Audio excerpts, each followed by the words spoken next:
야코팡스입니다.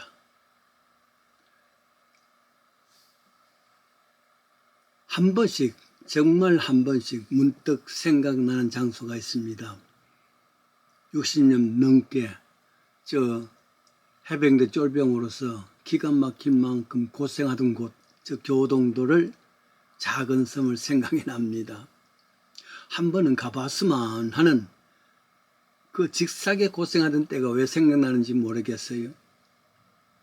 그런데 이번 고국 방문 때에 아이가 이루어졌습니다. 강화도 북쪽에 조그마한 작은 섬이 있는데 교동도라 그런단다. 거기서 진지 구축을 해서 직사게 고생한 곳인데 내가 한번 가봤으면 이런 이야기를 했더니만은 아이가 내가 강호도에 몇 번 집회를 갔기 때문에 그쪽 길을 잘 알지, 가보자. 근데 시간이 많이 걸릴 텐데 괜찮아. 그러다가 정말 월요일 정오쯤 용산을 출발했습니다. 정말 해병대 쫄병으로 저 임진강 강물 초소에서 밤을 새우던 때를 지금도 생각하면서 가봅니다. 그 장소가 기억으로 김포군 통진읍 갑곤면 해병 제1연대 3대대, 그게 주소였습니다. 지금도 기억하고 있죠. 편지가 많이 온 것은 아니라 할지라도 편지를 보낼 때에 그 주소가 있어야 되고 답장을 받을 수 있습니다. 거기서 1년 넘게 근무를 하다가 몇 소대가 차출해서 교동도로 파견됩니다. 목적은 초소 진지 구축이 있습니다. 그때 그곳에 가는 길은 통진읍에서 3쿼터를 타고 저 강화읍까지 갈 수 있는 배를 탑니다. 그리고 다시 강화도에서 배를 타고 교동도로 갑니다. 거의 하루 걸리는 거리입니다. 혹 휴가 갔다가 가면은 대구에서 용산까지 군용 열차 12시간을 추가해야 됩니다. 이틀이 걸리는 거지요. 교동도에서는 아침 식사를 끝나면은 삽과 곡괭이를 가지고 그 임진강, 제일 북쪽이죠. 임진강에 정면했는 그 교동도의 북쪽 편을 진지 구축하는 겁니다. 땅을 파는 겁니다. 점심시간 되면은 쉬고 또 그게 또다시 땅을 파는 겁니다. 그곳이 북한과 제일 가까운 거리입니다. 그래서 쉬는 시간에는 눈을 들어보면은 저 개성으로 가는 그 기차에 가는 곳을 다 볼 수가 있는 곳입니다. 밤에는 거기서 불침범을 섭니다. 가장 고생하던 장소가 기억이 그 교동도가 생각나는 겁니다. 그때 유일하게 우리 선임 하사가 가진 라디오가 있었는데 그 라디오에서는 뭐가 나왔냐면은 한운사 작사의 비 오는 날이라는 제목의 연속 라디오 극이 있습니다. 거기에 비 오는 날이면 공 치는 날이다 하는 에헤야 에헤야 그런 노래가 나오는데 정말 비 오는 날은 텐트 안에서 그냥 공 치고 좋았지요. 그러나 그 다음 날은 더 많은 일을 해야 되지요. 그곳에 간다는 건 설렘입니다. 자동차를 탔는데요.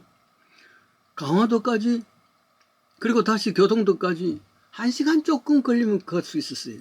왜냐하면은 인천에서 강화도 김포에서 강화도에서 또 교동도까지 교량으로 다 연결되어서 얼마나 확 트인 장소인지 모릅니다. 그러니까 하루 걸리던 그 장소를 이제는 1시간 조금 넘으니까 도착할 수 있단 말이죠. 잘 정돈된 도로가 있습니다. 한참 가다 보니까 팻말에 크게 통진읍 60여 년 전에 생각나던 그 지방 이름이 나옵니다. 선명하게 그때가 기억나는 것이죠. 교동대에 들어갈 때는 지금도 입구에 검문소가 있어서 신분 확인을 합니다. 해병 두 사람이 차를 세웁니다. 제가요 해병대 123기거든요. 멈칫하더니 격려를 하고 보냅니다. 교동도 제일 북쪽까지 올라갔습니다. 그러나 그게 적은 성이니까 그렇게 오래 걸리진 않았지요. 그러니까 바로 임진강 하구입니다. 언덕에 망향대라가 있습니다. 망향대라는 것은 고향을 망하는 그 대라가 거기서 한번 1년에 한 번씩 차례를 지나고 절도하고 북쪽에 두꺼운 부모님을 생각하면서 친척을 생각하면서 제사 지내는 곳이겠죠. 피난 올 때는 금방 돌아갈 것이다 해서 제일 가까운 남한의 섬 교동도를 찾았는데 75년 지난 지금도 그냥 그리운 고향 가보지도 못합니다. 이미 많은 사람이 죽었을 겁니다. 팻말에 보니까 이곳이 북한과 가장 가까운 장소임 하고 안내판에 써 있었습니다. 제가 8년 전에 왔을 때는 동해에 있었습니다. 울진에 있었는데 바로 내가 머무는 숙소 뒤쪽에 망향대, 대양을 사모하는 그런 장소란 말이에요. 근데 여는 대양이 아니고 고향을 사모하는 그런 틀이 있었던 곳입니다. 섬의 북쪽 지역 임진강 하구에는 철책이 되어 있었습니다. 당시에는 철책이 없었죠. 500m마다 초소가 있었습니다. 그 초소에 해병 두 사람이 밤을새며 지킨 곳이죠. 강 건너편에는 인민군들이 초소를 짓고 기다리겠죠. 내가 판 땅을 진지가 어디쯤인가 가늠할 수가 없었지만 틀림없이 이곳이었습니다.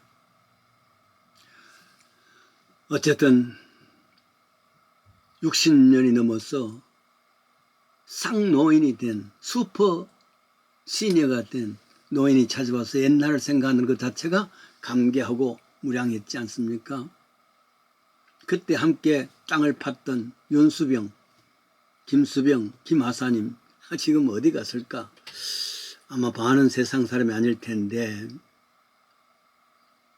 교동도입니다. 8년 만에 한국 방문해서 가장 감격적이고 또 생각 못한 현실입니다. 교동도를 통해서 놀라운 사실을 확인했습니다. 보통요 돈이 많으면 행동에 수준이 저급한 사람이 많습니다. 부자이면서 인격을 갖춘 사람 드뭅니다. 중국 사람들을 왕스방이라 부르잖아요. 왕스방은 은혜 돈은 많지만은 윤리적인 문화적 수준은 저 아래입니다. 교동도 제일 북쪽 별로 사람이 없는 곳입니다. 제일 북쪽에 말이죠. 그리고 저 남쪽 포구에도 각각 공중 화장실이 있었는데 이 먼 곳에 이 작은 섬에 누가 온다고? 화장실은 거의 5성급 호텔의 화장실과 비교됩니다. 그렇게 깨끗하고 따뜻하고. 그래서 생각에 한국은 참으로 부자인 뿐만 아니라 더욱더 문화적인 수준도 강국이구나 하는 자부심이 생겼단 말이죠. 그래서 어디 가서도 고국을 자부할 수 있는 것은 부자이기 때문에 자부심이 있는 것이 아니라 윤리적이고 문화적 수준이 되었음을 자부할 수 있다면 이것을 문화적 인격이라 할 수가 있겠죠. 중국의 명자는 공자, 손자의 문화생에서 학문을 배웁니다. 익히 아는 대로 맹자의 어머니는 맹모 삼천을 해서 그 모친이 3번이나 아들을 위해서 이사를 했다 그러죠. 나중에 이 맹자는 각국을 다니면서 후배들에게, 제후들에게 백성들의 복지를 추구했습니다. 복지가 무엇이겠습니까? 백성들이 마음 놓고 살 수 있을 만큼 걱정 없이 살 수 있을 만큼 하는 것인데 그 중에 하나가 화장실 아니겠습니까?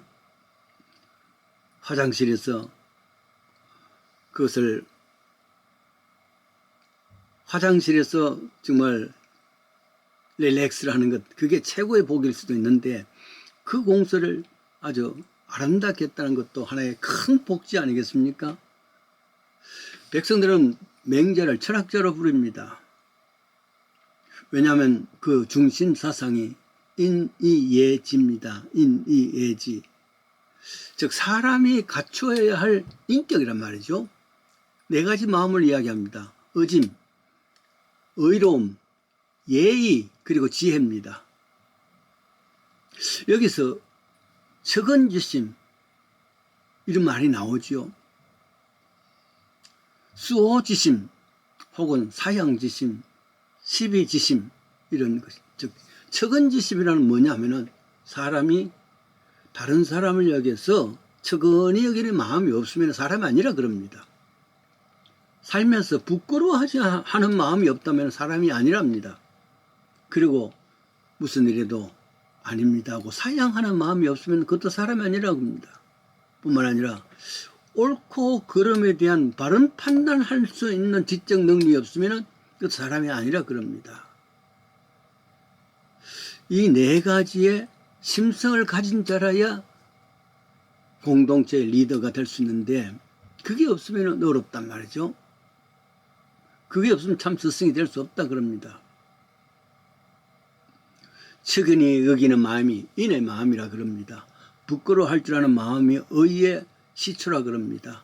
사양하는 마음이 예의 시초라 그럽니다. 옳고 그름을 판단할 수 있는 것이 참 진의 시초라 그럽니다. 맹모삼천이라는 것은 사실은 3번씩 이사를 간 것은요, 정말 그곳에 있어서는 안 되겠다 해서 보는 거예요. 일부러 그와 같은 곳에서 이 4가지 인의 예의를 훈련시키기 위해서 이사를 했다. 그 말을 저도 지금도 믿고 있습니다. 사람이 어디를 가든 인의 예지, 인의 예지, 맹자의 이 기준이 그래야만 바른 삶이 되고 또 가정이나 또 교회나 어떤 공동체에서도 그 리더의 인격이 바로 그 사람의 인격이 되고 그 공동체의 인격이 될 수 있을 줄 믿습니다.